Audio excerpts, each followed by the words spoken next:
Planned Parenthood? Should taxpayers fund it? No. The videos just point out quite clearly that Planned Parenthood has a horrific disregard for basic human life, and I think they should be defunded and the funds reprogrammed for other women's health care services. All right, and as promised, Governor George Pataki, former governor of New York, is here, and of course, Republican presidential candidate. Check him out at georgepataki.com. Good to see you, Governor. Good being back with you, All right, Steve. well, that was you in New Hampshire yesterday at that big forum. And before we get into the politics of it all, I do want to play a part of the newest video number 5, I think it is, that came out today, which is grotesque, and there's a warning here. Some of you might find this offensive or hard to look at, so let's just watch it. Are there any fresh specimens from today that we can still look at, or?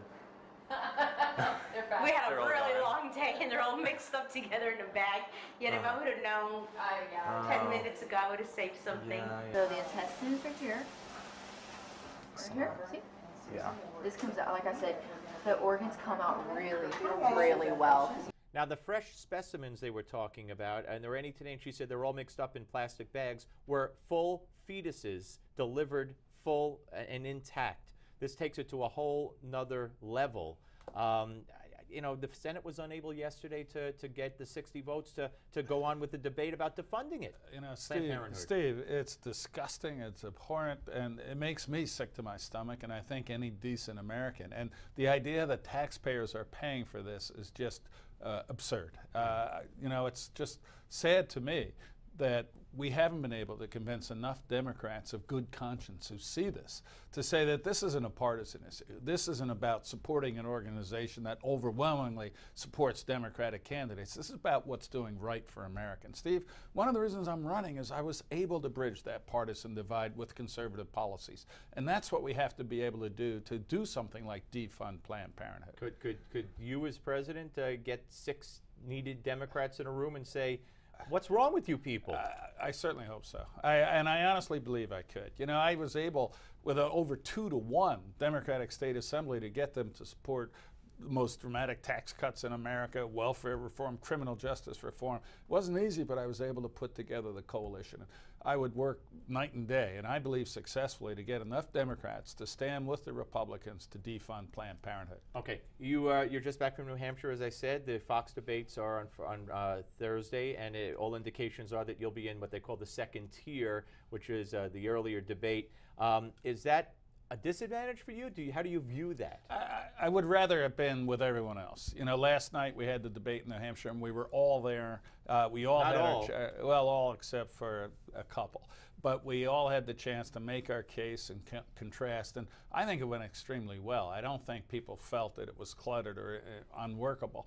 But the rules are what they are, and I'm just going to go out there and make the case to the American people that if you want someone who can win the election and actually govern with conservative policies, even though we're going to have to deal with Democrats in Congress, I can do that. So you would like to see all 17 of you or 16 of you on stage at once in the Fox debate? Ideally, the debate would just be me sitting up there with the moderator. I would love to be with everyone else. Yeah. But the rules are what the rules are. We're going to have 5 or 6 or however many very qualified, capable people. I'll be able to make the case to the American people, and that's all I want. All right, and how is this debate a key a moment for you?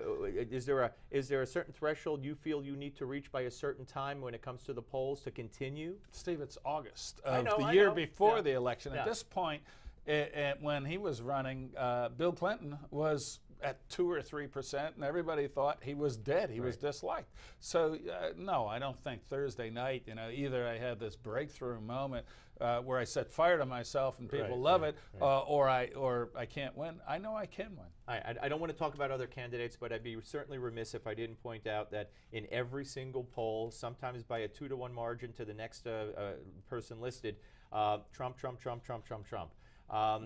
Why First, do you think? That's all the media talks about. I mean, if you turn on any TV show that's talking politics, it's Donald Trump all the time. And he makes great theater because he says outrageous things. But ultimately, I don't think the American people want a president who says someone like Senator McCain is not a war hero because he was a POW.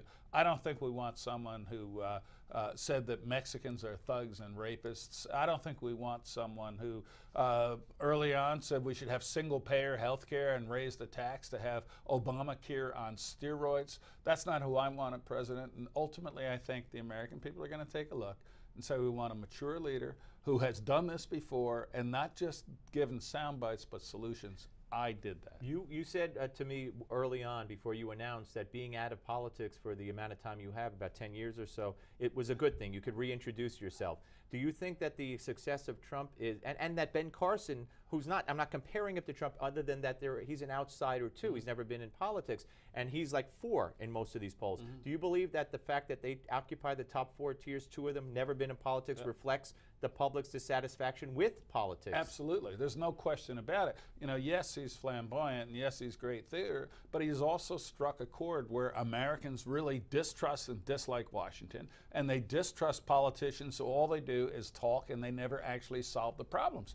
I share that anger. I share that distrust. I share that need to get in the fight to change it. And that's why I'm running, because you do look at Washington. You do look at, and it seems like whichever party is in there, things don't change except government grows bigger and more powerful. We've got to change that. I can do that. Hillary, on the other side, briefly, her poll number is tanking. Her unfavorability is now 48%, favorability just 38%. They don't trust her.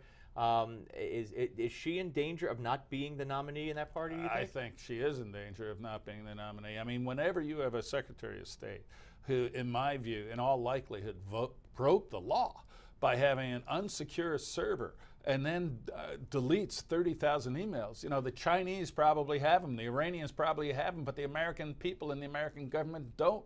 That is not just horribly wrong and disqualifying you to be president. It could well be a criminal act in violation of the State Department rules. Do you think we'll get a fair investigation from this Justice Department, though? No, and I think that's one of the tragedies, whether what happened with the IRS, whether it was all the lies we were told about Obamacare, or whether in this instance it's Hillary Clinton's email server.